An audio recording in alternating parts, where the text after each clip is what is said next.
In a dark and terrifying room, Yi Jae cries on his knees as he claims he doesn't deserve this because he didn't do anything wrong. A mysterious woman suddenly shoots Yi Jae and throws him off a plane, but even with a hole in his forehead, Yi Jae opens his eyes. This all started 7 years ago. Yi Jae is on his way to an interview at a very prestigious company when suddenly a man runs through a busy road and gets hit by a car. Yi Jae checks on the guy, but he dies as he clutches onto Yi Jae's arm, leaving him very shaken. Later during the interview, Yi Jae is still going through his trauma and he can't answer anything properly, so he doesn't get the job. Having failed to secure a job, Yi Jae graduates with a big student debt, so he has to start getting menial jobs like delivery guy and waiter. His family can't help him because his father is dead and his mother is a janitor that already sacrificed a lot to give him a good education. Yi Jae never stops sending resumes to various companies, but he repeatedly fails to get a full-time job. After 7 years of working part-time jobs, Yi Jae finally gets an interview at the big company again. Interviewer Taeu is impressed by the resume, and Yi Jae leaves the meeting with high hopes. However, he soon gets a call from a friend, who informs him that all the money they invested in another friend's deal is gone because the guy disappeared. Yi Jae rushes to his friend's apartment and starts pounding on the door, but nobody answers. Since those were all his savings, Yi Jae gets furious and starts hitting the door with a fire extinguisher until he falls to his knees as he has a breakdown. Moments later he ends up in the police station for destruction of property, so Yi Jae asks the cops to arrest his friend. However, they can't do anything because investing in a business that failed isn't illegal. In the evening Yi Jae goes to see his girlfriend Ji-soo, who comes out of a car with a guy that gives her flowers. Once the man is gone, Yi Jae approaches her, who immediately smells that he's been drinking. She mentions that he hasn't been able to get much work this month and gives him an envelope, but he thinks of it as charity and realizes he's been nothing but a burden. Thinking their relationship won't go anywhere, Yi Jae breaks up with her. Moments later Yi Jae goes to his apartment, only to discover that the landlord has kicked him out and he's keeping the deposit to make up for overdue rent. All of Yi Jae's things have been left outside under the rain, so he has to move as much stuff as possible to protect it. Sadly, there isn't much room and when morning comes, he's lost many of his things. After spending the night sleeping on the ground, Yi Jae gets a message from the company saying he failed his interview. After having another breakdown, Yi Jae decides he's had enough and self-deletes in the middle of the city, ignoring the call from his mother. Darkness takes over for a few seconds and then Yi Jae discovers he's in a private plane. When he looks at his reflection, he freaks out because his face has changed, and at that moment he notices the mysterious lady sitting nearby. She has his goodbye letter in her hands, but she magically burns it before taking off her shades, revealing bright red eyes. Suddenly Yi Jae is transported to the terrifying room with a tall tower in the middle of a red sea and demons trying to climb up. The lady reveals she's Death and she's brought him here to punish him because he made a mockery of her. She grabs him by the neck and throws him off the edge, so the monsters try to grab him as he falls. There are lots of creatures waiting for him in the water, but when he crashes, he wakes up in the plane with the other face again. Death is there too and explains that she'll make Yi Jae die 12 more times as a punishment. His soul will enter the bodies of 12 people facing imminent death, and he'll die regardless of where he ends up. However, if he manages to evade a death, he'll be allowed to keep that life. Yi Jae doesn't care about those deaths because he wants to end it all, but after Death disappears, the plane enters a raging storm. Unconsciously panicking, Yi Jae puts on the life jacket and fastens his seatbelt while the flight attendant comes to tell him that it's just some turbulence. After a few minutes of shaking, the plane stabilizes and the attendant lets Yi Jae alone. Still confused, Yi Jae starts looking around and realizes he's in the body of a very rich person. Suddenly a glowing pebble enters his mind, informing him of the details of the person he's possessing. This guy is the CEO of the important company Yi Jae applied to, and he's been rich his whole life. Taeu is his older brother and they competed since they were kids over everything, including who would lead the company. All his hard work allowed him to win his father's approval and eventually he was chosen to become the new CEO. Yi Jae is very pleased by this lifestyle and decides he wants to keep it, but at that moment an engine blows up. The plane starts going down at great speed and Yi Jae has to dodge all the sliding furniture before going back to his seat to fasten the seatbelt. The pilot tries to control the plane to no avail and the fire spreads, creating a hole in the side of the plane that sucks out the pilot and the flight attendant. Yi Jae can only watch as an explosion makes the whole plane catch on fire and he's soon burned to death. Afterward Yi Jae wakes up in the dark room, which is now a barren area with a creepy glowing door and a desk for Death. On this desk, a clock counts down the lives Yi Jae has left. While Death puts a bunch of bullets in her gun, she explains a few things. The souls from those bodies are already dead so Yi Jae isn't stealing their lives, he's just giving the bodies a second chance. If he fails to survive in all of them, he'll go to hell, and Death decides to give him a preview. She grabs Yi Jae and takes him behind the door, where he sees indescribable horrors. When Death takes him out, Yi Jae has his breakdown, returning to the beginning. He doesn't understand what he did to deserve hell, so Death says he's guilty of finding her before she could find him. She also reveals that depending on his actions, if he survives in one of the 12 bodies, he may avoid going to hell. Yi Jae decides he'll try to survive after all and Death shoots him to send him into the second life. He finds himself falling from a plane in a new body wearing a sports jumpsuit but without a parachute. As he panics, he sees 3 other men jumping with him and carrying cameras. A man catches him to help him, and at that moment, the glowing pebble enters his mind. This body belongs to an adrenaline junkier who loves extreme sports and has done lots of crazy challenges, earning him 4 Guinness World Records.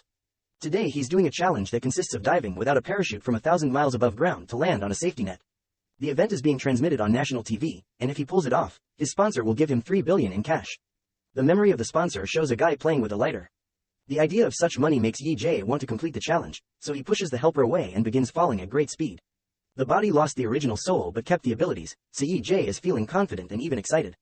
When he finally reaches his destination, he misses the net and lands on the ground, instantly dying. Yi-Jae appears in the dark room again, saying it's not fair to be considered a sinner because he didn't hurt anyone when he self-deleted. Death calls him selfish because he can't tell he did hurt people and shoots him to send him into the third life.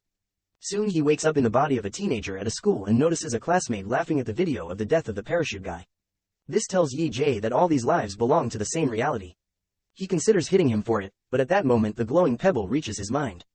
This teenager lost his father at the age of 5 and was raised by his single mother, who works hard to pay for his needs. The boy wanted to make her proud, but he hated coming to school because Jin Sang and his friends kept harassing him with violence, robbery, or stupid pranks like throwing milk on him while recording him. However, he never told his mother this not to worry her. Eventually the boy felt like school became hell and his tormentors were demons, so he decided to self-delete. Yi-Jae realizes that to survive he only has to choose not to self-delete. At that moment Jin Sang approaches him and reminds him to bring him milk before hitting him. Yi-Jae refuses to be a victim and chases after him to knock him down with a chair. One of Jing San's friends tries to stop him, but Yi-Jae quickly subdues him before pushing Jing San against the window, asking him to apologize. Suddenly someone knocks Yi-Jae down. It's Tae Sok, a very strong teen who immediately overpowers him and beats him down. Then he and his friend hold Yi-Jae down so that Jin Sang can punch him too while the classmates watch in fear. At that moment the teacher arrives so everyone goes to their place, but after class, Jing San and his gang catch Yi-Jae to beat him up again. Eventually even Tae Sok thinks it's too much and asks Jing San to stop, but he doesn't care and keeps going. However, he finally stops when he sees the girl he likes watching them. Afterward Yi-Jae goes to the boy's home and is shaken to see the photos and notes of the guy's mother, making him remember his own. His mom would leave dinner for him and go to work, which tired her a lot, so sometimes Yi-Jae would join her to help her out in return. When the boy's mother comes home too, she notices her son has better manners. And Yi-Jae almost cries as he remembers his own mother again. The next day, Yi-Jae approaches Tae Sok in the bathroom to ask him why he lets Jin Sang boss him around if he's stronger. So Tae Sok explains that the real boss of the school is a senior student whose gang Jin Sang belongs to. If they mess with Jin Sang, then the older kids will destroy them. Later during lunchtime, Jin Sang hits Yi-Jae again, so Yi-Jae retaliates by throwing his bowl of noodles on Jin Sang's head. While Yi-Jae goes away, Jin Sang orders Tae Sok to go after him, but Tae Sok refuses because he wants to eat lunch. He tells Jin Sang to wash and everyone laughs while a flashback reveals that Yi-Jae told Tae Sok not to interfere because he had a plan. A humiliated Jin Sang goes to ask his seniors for help and the gang soon comes to the classroom ready to fight. However, when the leader sees that Jin Sang wants him to beat up a little wimp, the leader gets angry, calling Jin Sang a coward for not being able to handle a small boy. He doesn't want his gang to be associated with cowards, so he grabs Jin Sang and tells him to never approach them again. Proud of himself, Yi-Jae makes fun of Jin Sang for his loss, and when Jin Sang tries to hit him, Tae Sok hits him first. Now nobody in the school respects Jin Sang anymore, and as he rushes out of the classroom, he discovers the girl he likes is with the senior leader. In the evening, Yi-Jae goes for a run and is almost hit by a truck, but luckily the driver stops just in time. Distracted by this, Yi-Jae doesn't hear Jin Sang approaching him from behind to hit him with a brick to make him fall, then he proceeds to beat him up to death. Yi-Jae reappears in the dark room and yells at Death, causing her to throw him against the wall before stepping on his face and shooting him again. For his fourth life, Yi-Jae wakes up in the body of a hostage under interrogation. A group of dangerous men throw water on his face and ask him where he hid the girl and the money. When he doesn't answer, they threaten to stab his eye, so he announces he'll talk. However, the memories aren't back yet, so when he asks for a moment, the men threaten him with a hammer. Luckily the glowing pebble finally shows up and Yi-Jae learns this body belongs to a criminal organization with clients all over the world. They work as fixers, meaning they'll solve a client's problem through any means necessary, which may include murder. One day he fell in love with his boss's girlfriend, and when she mentioned wanting to escape from this life full of crime and abuse, he offered to run away together. He stole 10 billion from his boss and hid them in a safe place, but on his way to meet with the lady, he was captured by his co-workers. Realizing that he has this guy's amazing abilities, Yi-Jae starts fighting everyone, using the chair as a weapon until it breaks. When he dodges an incoming knife, He causes a man to stab his partner, but after the initial shock he keeps on fighting. There are weapons and tools on the wall, so he turns off the main light and grabs a flashlight to fight with an advantage. A fierce battle in the darkness ensues and one by one, Yi-Jae kills every single agent. Afterward Yi-Jae thinks that with this guy's abilities he could survive anything, so he should retrieve the money and run away. He retrieves his phone and steals a bike to escape, discovering that all this has been happening in the back of a truck. As Yi-Jae speeds through the city, his boss learns his men failed and tracks Yi-Jae's location through his cell phone. That location is then sent to all the hunters in the area, promising a juicy reward if they catch Yi-Jae.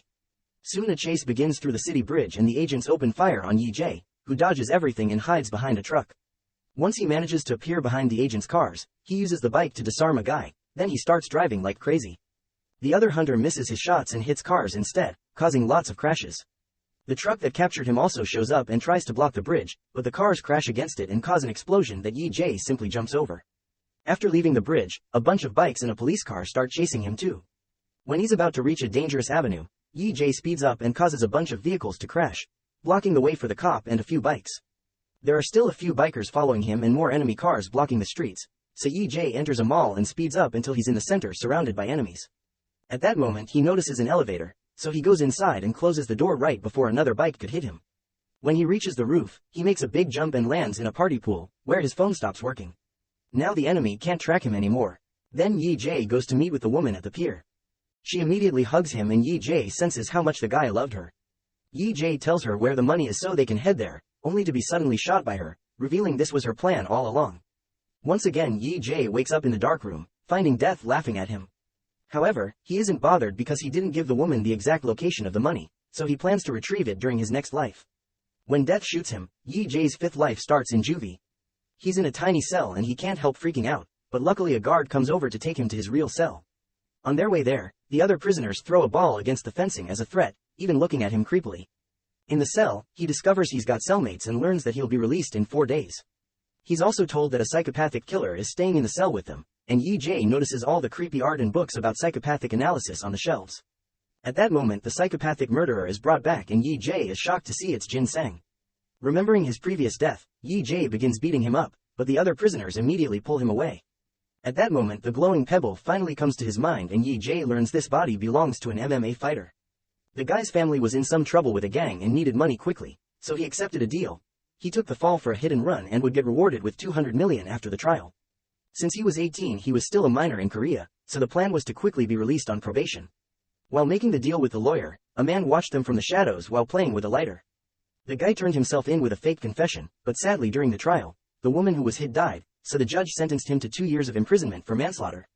Later when the lawyer visited him in prison, the guy asked for 2 billion to keep quiet or he would tell the police everything.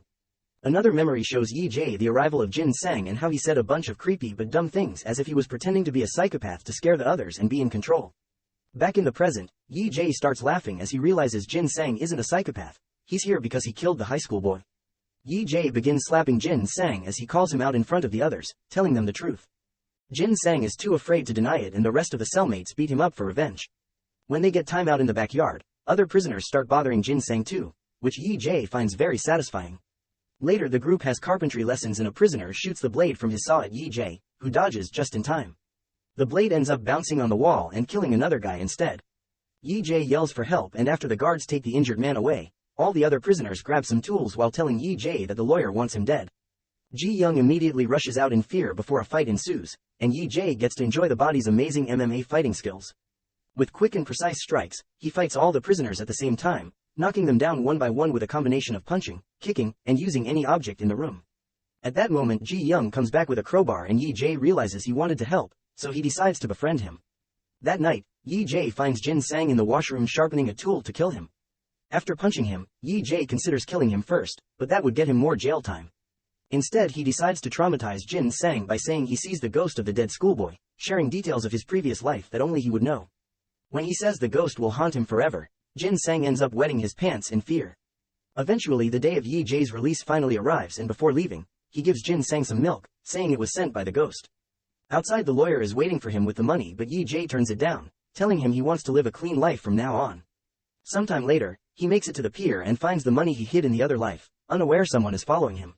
Now he's ready to start a new life, so he rents a room and takes a nap. He wakes up when he feels his mother touching his face, but it turns out to be just a dream.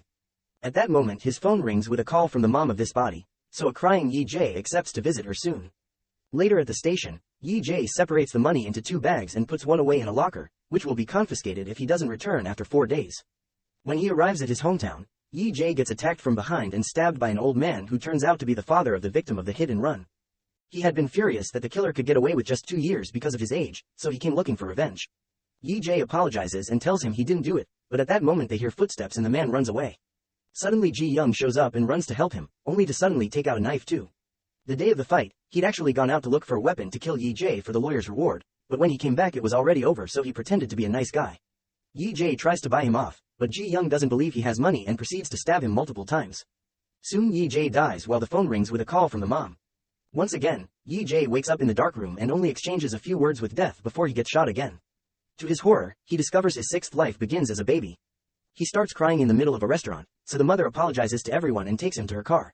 There she shows her true face, angrily throwing a tantrum and yelling at the baby for being an annoyance. Because he's in a newborn body with no memories, the glowing pebble never comes.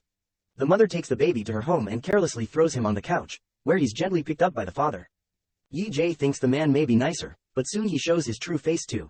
He brings over expired food, and when Yi Jae refuses to eat it, he starts yelling and insulting him too. At that moment a cop arrives with a social worker, who has received a report about a potential case of abuse. They come inside and try to check on the baby's body, but the father interrupts them to show them his business card, proving he's also a social worker for child welfare. The duo apologizes for the misunderstanding and leaves, so now the mother is furious and drops the baby on the floor to then kill him with a pillow. When he appears in the dark room, Death explains that sometimes not even babies get a chance, so Yi Jae shouldn't take life for granted, then she shoots him.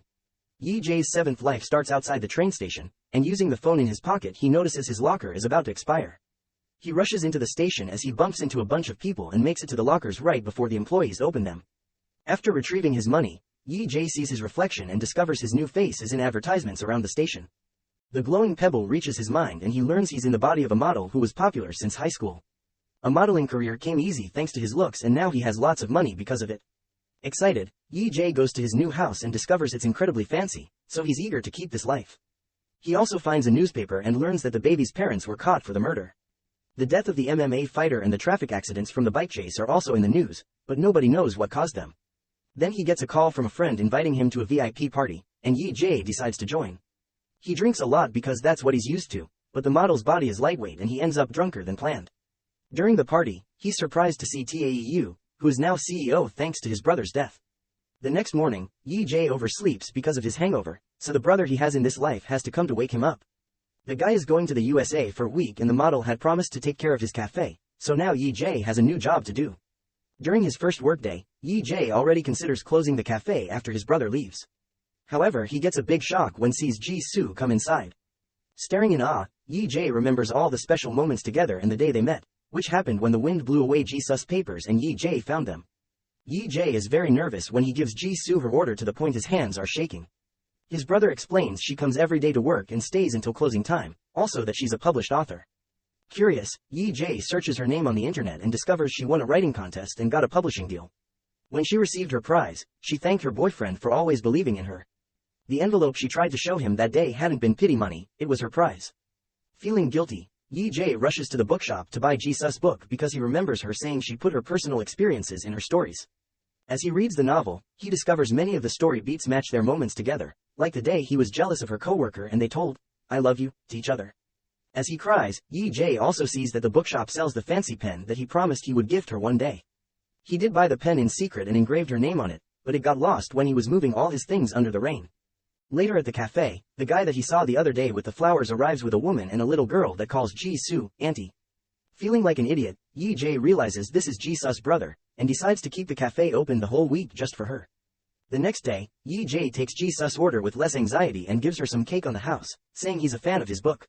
He also pretends he has an idea for a story, telling him about Lady Death and all the lives he's been going through as if it was happening to the character. Then Yi Jae asks her to sign her book and is shocked to see she has the engraved pen. It turns out his mother picked up all his things after his death and gave Ji-soo the pen after the funeral. During the next few days, Ji-soo keeps going to the cafe and Yi Jae sits down with her to chat for a while. One evening, Ji-soo wonders why the protag of the story hasn't visited his mother yet, and Yi Jae says it would be too painful. Soon after she leaves, Yi-jae sees police cars pass by and hears from a client that a regular customer was caught in an accident. Assuming the worst, Yi-jae runs down the street and screams when he sees the blood on the street, so the cops have to hold him back. At that moment Yi-jae sees Ji-soo among the crowd and calms down. Ji-soo approaches him to thank him for caring so much and shares that she felt the same when she got a call about her boyfriend's death to the point she had a breakdown in the hospital's reception. The next day, Ji-soo visits Yi-jae's resting place and cries as she says she misses him, which is seen from afar by Yi-jae. After she leaves, Yi-jae dares to approach his own memorial, only to suddenly bump into his mother. Pretending he's here for another person, Yi-jae leaves the room, not daring to talk to her. He watches from afar and sees her clean the memorial before running to the restroom to cry her heart out. Not being able to take it, Yi-jae runs outside and has a breakdown. Later Yi-jae writes a letter to his mother pretending to be a friend, saying that Yi-jae left her some money after his death. He goes to his old house and leaves the letter with the bag of money from his other life, running away fast after seeing his old pictures. On the street, a sign suddenly falls from its hinges and falls on Yi-jae, instantly killing him, but it turns out to be just a dream. The next day after another afternoon of chatting with Ji-soo, Yi-jae offers to walk her home, remembering the times they used to walk hand in hand. Overwhelmed by emotions, Yi-jae finally confesses the whole truth to her as some flashbacks show how Ji-soo's office co-workers would make fun of her for dating a waiter. However, Ji-soo would introduce Yi-jae proudly to them, not letting them insult their relationship. Yi-jae apologizes to Ji-soo for leaving her, but before she can react, they're suddenly hit by a fancy car. Ji-soo dies instantly, but Yi-jae is still alive and sees the face of the driver. It's Taeu. Yi-jae realizes he's the guy with the lighter and he's been connected to every life he's gone through. The lawyer is also in the car but he runs away when he sees the bodies, and when Taeu sees Yi-jae is still alive, he puts on gloves to finish him off. Soon Yi-jae wakes up in the dark room, and he's so furious that he rushes to take Death's gun and shoots her in the head.